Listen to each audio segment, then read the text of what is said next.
1 Samuel pasal 11 ayat 1 sampai pasal 13 ayat 22. Maka Nahas orang Amon itu bergerak maju dan berkemah mengepung Yabesh Gilead.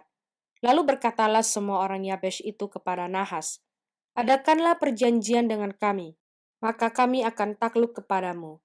Tetapi Nahas orang Amon itu berkata kepada mereka, "Dengan syarat inilah aku akan mengadakan perjanjian dengan kamu, bahwa tiap mata kananmu akan kucungkil, dengan demikian aku mendatangkan malu kepada segenap orang Israel." Para tua-tua Yabesh berkata kepadanya, "Berilah kelonggaran kepada kami 7 hari lamanya, supaya kami mengirim utusan ke seluruh daerah Israel. Dan jika tidak ada seorang pun yang menyelamatkan kami, maka kami akan keluar menyerahkan diri kepadamu." Ketika para utusan itu sampai di Gibea Saul dan menyampaikan hal itu kepada bangsa itu, menangislah bangsa itu dengan suara nyaring. Saul baru saja datang dari padang dengan berjalan di belakang lembunya, dan ia bertanya, "Ada apa dengan orang-orang itu sehingga mereka menangis?" Mereka menceritakan kepadanya kabar orang-orang Yabesh itu. Ketika Saul mendengar kabar itu, maka berkuasalah roh Allah atas dia, dan menyala-nyalalah amarahnya dengan sangat. Diambilnyalah sepasang lembu, dipotong-potongnya, lalu potongan-potongan itu dikirimkannya ke seluruh daerah Israel dengan perantaraan utusan. Pesannya, "Siapa yang tidak maju mengikuti Saul dan mengikuti Samuel, lembu-lembunya akan diperlakukan juga demikian." Lalu Tuhan mendatangkan ketakutan kepada bangsa itu, sehingga majulah mereka serentak. Ketika Saul memeriksa barisan mereka di Bezek, maka ada 300.000 orang Israel dan 30.000 orang Yehuda. Kepada para utusan yang datang itu dikatakan, "Beginilah kamu katakan kepada orang-orang Yabesh Gilead, besok pada waktu panas teriknya, matahari akan datang bagimu penyelamatan." Ketika para utusan kembali dan memberitahukan hal itu kepada orang-orang Yabesh, bersukacitalah mereka. Lalu orang-orang Yabesh itu berkata kepada Nahas, "Besok kami akan keluar menyerahkan diri kepadamu, maka bolehlah kamu lakukan terhadap kami apapun yang kamu pandang baik." Keesokan harinya, Saul membagi rakyat itu menjadi 3 pasukan. Mereka itu masuk ke tengah-tengah perkemahan musuh pada waktu kawal pagi dan memukul kala orang-orang Amon sebelum hari panas. Dan terserak-seraklah orang-orang yang lolos itu, sehingga di antara mereka tidak ada tinggal 2 orang bersama-sama. Lalu berkatalah bangsa itu kepada Samuel, "Siapakah yang telah berkata, 'Masakan Saul menjadi raja atas kita?' Serahkanlah orang-orang itu, supaya kami membunuhnya." Tetapi kata Saul, "Pada hari ini seorang pun tidak boleh dibunuh, sebab pada hari ini Tuhan telah mewujudkan keselamatan kepada Israel." Dan Samuel berkata kepada bangsa itu, "Marilah kita pergi ke Gilgal dan membaharui jabatan raja di sana." Lalu pergilah seluruh bangsa itu ke Gilgal dan menjadikan Saul raja di sana di hadapan Tuhan di Gilgal, dan mereka mempersembahkan di sana korban keselamatan di hadapan Tuhan, dan bersukarialah di sana Saul dan semua orang Israel dengan sangat. Berkatalah Samuel kepada seluruh orang Israel, "Telah kudengarkan segala pemerintahanmu yang kamu sampaikan kepadaku, dan seorang raja telah kuangkat atasmu. Maka sekarang raja itulah yang menjadi pemimpinmu, tetapi aku ini telah menjadi tua dan beruban. Dan bukankah anak-anakku laki-laki ada di antara kamu? Akulah yang menjadi pemimpinmu dari sejak mudaku sampai hari ini. Di sini aku berdiri. Berikanlah kesaksian menentang aku di hadapan Tuhan dan di hadapan orang yang diurapinya. Lembu siapakah yang telah kuambil? Keledai siapakah yang telah kuambil? Siapakah yang telah kuperas? Siapakah yang telah kuperlakukan dengan kekerasan? Dari tangan siapakah telah kuterima sogok sehingga aku harus tutup mata? Aku akan mengembalikannya kepadamu."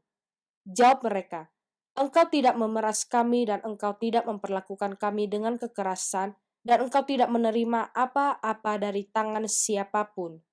Lalu berkatalah ia kepada mereka, "Tuhan menjadi saksi kepada kamu, dan orang yang diurapinya pun menjadi saksi pada hari ini, bahwa kamu tidak mendapat apa-apa dalam tanganku." Jawab mereka, "Dia menjadi saksi." Lalu berkatalah Samuel kepada bangsa itu, "Tuhanlah saksi yang mengangkat Musa dan Harun dan yang menuntun nenek moyangmu keluar dari tanah Mesir.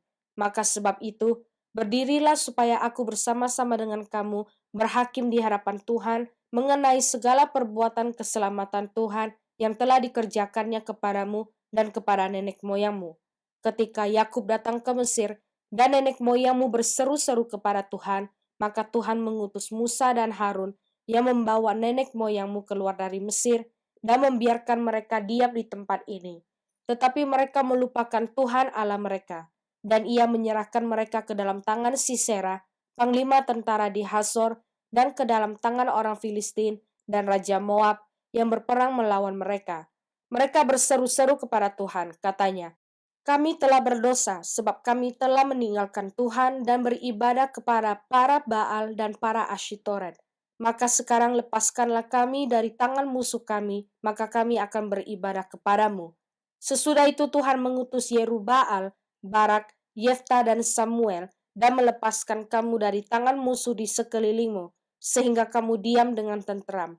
Tetapi ketika kamu melihat bahwa Nahas, Raja Bani Amon, mendatangi kamu, maka kamu berkata kepadaku, tidak, seorang raja harus memerintah kami, padahal Tuhan Allahmu adalah rajamu. Maka sebab itu, lihat itu raja yang telah kamu pilih, yang kamu minta. Sesungguhnya Tuhan telah mengangkat raja atasmu. Asal saja kamu takut akan Tuhan, beribadah kepadanya, mendengarkan firman-Nya, dan tidak menentang titah Tuhan, dan baik kamu maupun raja yang akan memerintah kamu itu mengikuti Tuhan Allahmu. Tetapi jika kamu tidak mendengarkan firman Tuhan dan kamu menentang titah Tuhan, maka tangan Tuhan akan melawan kamu dan melawan rajamu. Sekarang tinggallah berdiri dan lihatlah perkara yang besar yang akan dilakukan Tuhan di depan matamu ini. Bukankah sekarang musim menuai gandum? Aku akan berseru kepada Tuhan supaya ia memberikan guruh dan hujan. Lihatlah dan sadarlah bahwa besar kejahatan yang telah kamu lakukan itu di mata Tuhan dengan meminta raja bagimu. Lalu berserulah Samuel kepada Tuhan, maka Tuhan memberikan pada hari itu guru dan hujan. Sehingga sangat takutlah seluruh bangsa itu kepada Tuhan dan kepada Samuel. Berkatalah seluruh bangsa itu kepada Samuel, berdoalah untuk hamba-hambamu ini kepada Tuhan Allahmu, supaya jangan kami mati, sebab dengan meminta raja bagi kami menambah dosa kami dengan kejahatan ini. Dan berkatalah Samuel kepada bangsa itu, jangan takut, memang kamu telah melakukan segala kejahatan ini, tetapi janganlah berhenti mengikuti Tuhan, melainkan beribadahlah kepada Tuhan dengan segenap hatimu. Janganlah menyimpang untuk mengejar dewa, kesia-siaan yang tidak berguna dan tidak dapat menolong, karena semuanya itu adalah kesia-siaan belaka. Sebab Tuhan tidak akan membuang umatnya, sebab namanya yang besar. Bukankah Tuhan telah berkenan untuk membuat kamu menjadi umatnya? Mengenai aku, jauhlah daripadaku untuk berdosa kepada Tuhan dengan berhenti mendoakan kamu. Aku akan mengajarkan kepadamu jalan yang baik dan lurus. Hanya takutlah akan Tuhan dan setialah beribadah kepadanya dengan segenap hatimu. Sebab ketahuilah betapa besarnya hal-hal yang dilakukannya di antara kamu. Tetapi jika kamu terus berbuat jahat, maka kamu akan dilenyapkan baik kamu maupun rajamu itu. Saul berumur sekian tahun ketika ia menjadi raja. 2 tahun ia memerintah atas Israel. Saul memilih 3.000 orang dari antara orang Israel. 2.000 orang ada bersama-sama dengan Saul di Mikmas dan di pegunungan Betel. Sedang 1.000 orang ada bersama-sama dengan Yonatan di Gibea Benyamin, tetapi selebihnya dari rakyat itu disuruhnya pulang masing-masing ke kemahnya. Yonatan memukul kala pasukan pendudukan orang Filistin yang ada di Geba, dan hal itu terdengar oleh orang Filistin. Karena itu Saul menyuruh meniup sangkakala di seluruh negeri, sebab pikirnya, biarlah orang Ibrani mendengarnya. Demikianlah seluruh orang Israel mendengar kabar bahwa Saul telah memukul kala pasukan pendudukan orang Filistin, dan dengan demikian orang Israel dibenci oleh orang Filistin. Kemudian dikerahkanlah rakyat itu untuk mengikuti Saul ke Gilgal. Adapun orang Filistin telah berkumpul untuk berperang melawan orang Israel dengan 3.000 kereta, 6.000 orang pasukan berkuda, dan pasukan berjalan kaki sebanyak pasir. Di tepi laut mereka bergerak maju dan berkemah di Mikmas, di sebelah timur Bet Awen. Ketika dilihat orang-orang Israel bahwa mereka terjepit, sebab rakyat memang terdesak, Maka larilah rakyat bersembunyi di gua, keluk batu, bukit batu, liang batu, dan perigi. Malah ada orang Ibrani yang menyeberangi arungan sungai Yordan menuju tanah Gad dan Gilead, sedang Saul masih di Gilgal dan seluruh rakyat mengikutinya dengan gemetar. Ia menunggu 7 hari lamanya sampai waktu yang ditentukan Samuel.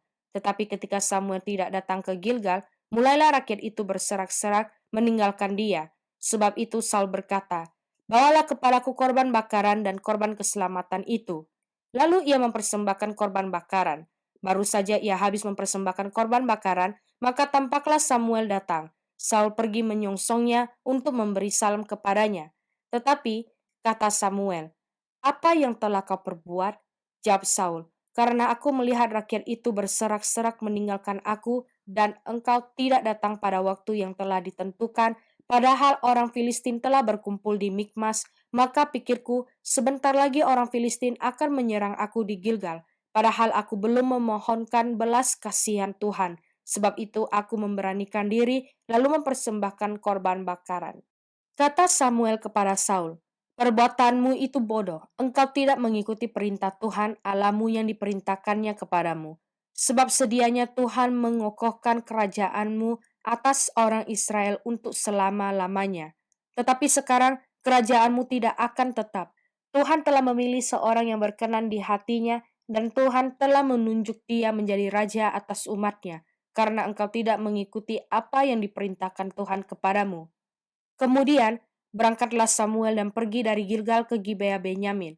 Tetapi Saul memeriksa barisan rakyat yang ada bersama-sama dengan dia itu, kira-kira 600 orang banyaknya. Saul dan Yonatan anaknya dan rakyat yang ada bersama-sama dengan mereka tinggal di Geba Benyamin.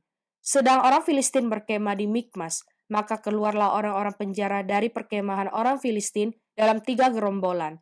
Gerombolan yang satu mengambil jalan ke Ofra, ke daerah Shual, gerombolan yang kedua mengambil jalan ke Bet Horon, dan gerombolan yang satu lagi mengambil jalan ke perbatasan yang menghadap ke lembah Zeboim, arah ke padang gurun.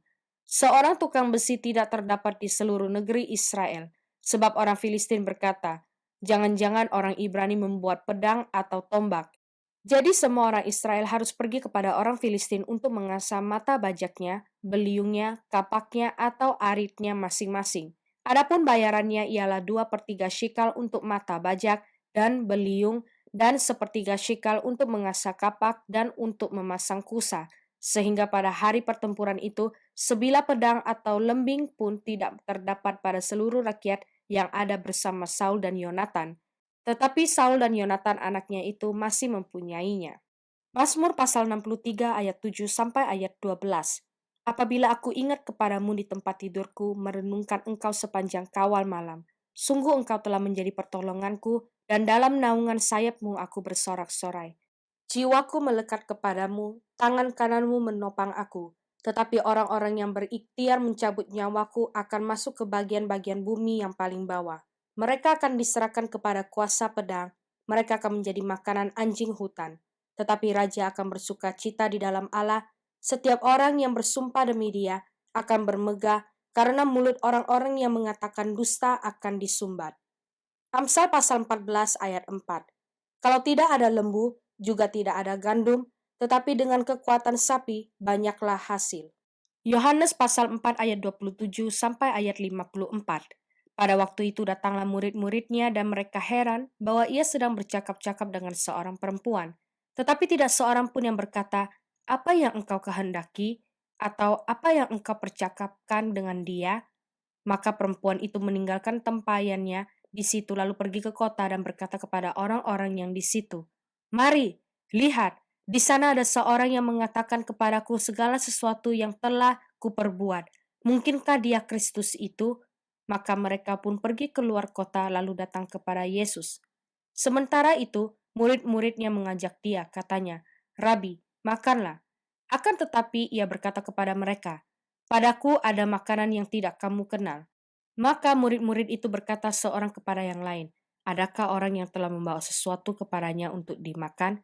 Kata Yesus kepada mereka, "Makananku ialah melakukan kehendak Dia yang mengutus aku dan menyelesaikan pekerjaannya. Bukankah kamu mengatakan 4 bulan lagi tibalah musim menuai?"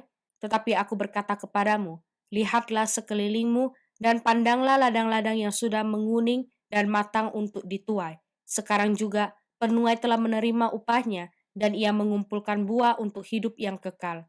Sehingga penabur dan penuai sama-sama bersuka cita. Sebab dalam hal ini benarlah peribahasa, yang seorang menabur dan yang lain menuai. Aku mengutus kamu untuk menuai apa yang tidak kamu usahakan.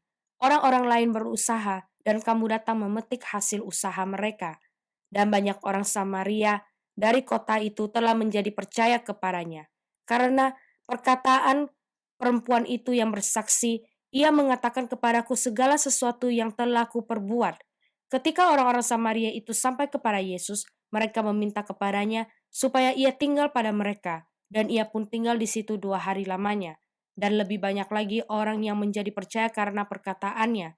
Dan mereka berkata kepada perempuan itu, kami percaya, tetapi bukan lagi karena apa yang kau katakan, sebab kami sendiri telah mendengar dia, dan kami tahu bahwa dialah benar-benar juru selamat dunia. Dan setelah 2 hari itu Yesus berangkat dari sana ke Galilea, sebab Yesus sendiri telah bersaksi bahwa seorang nabi tidak dihormati di negerinya sendiri. Maka setelah ia tiba di Galilea, orang-orang Galilea pun menyambut dia, karena mereka telah melihat segala sesuatu yang dikerjakannya di Yerusalem pada pesta itu, sebab mereka sendiri pun turut ke pesta itu. Maka Yesus kembali lagi ke Kana di Galilea, di mana ia membuat air menjadi anggur. Dan di Kapernaum ada seorang pegawai istana, anaknya sedang sakit. Ketika ia mendengar bahwa Yesus telah datang dari Yudea ke Galilea, pergilah ia kepadanya lalu meminta supaya ia datang dan menyembuhkan anaknya, sebab anaknya itu hampir mati. Maka kata Yesus kepadanya, jika kamu tidak melihat tanda dan mujizat, kamu tidak percaya. Pegawai istana itu berkata kepadanya, Tuhan, datanglah sebelum anakku mati. Kata Yesus kepadanya, pergilah, anakmu hidup. Orang itu percaya akan perkataan yang dikatakan Yesus kepadanya, lalu pergi. Ketika ia masih di tengah jalan, hamba-hambanya telah datang kepadanya dengan kabar bahwa anaknya hidup. Ia bertanya kepada mereka pukul berapa anak itu mulai sembuh. Jawab mereka, kemarin siang pukul 1 demamnya hilang. Maka teringatlah ayah itu bahwa pada saat itulah Yesus berkata kepadanya, anakmu hidup. Lalu ia pun percaya, ia dan seluruh keluarganya. Dan itulah tanda kedua yang dibuat Yesus ketika ia pulang dari Yudea ke Galilea.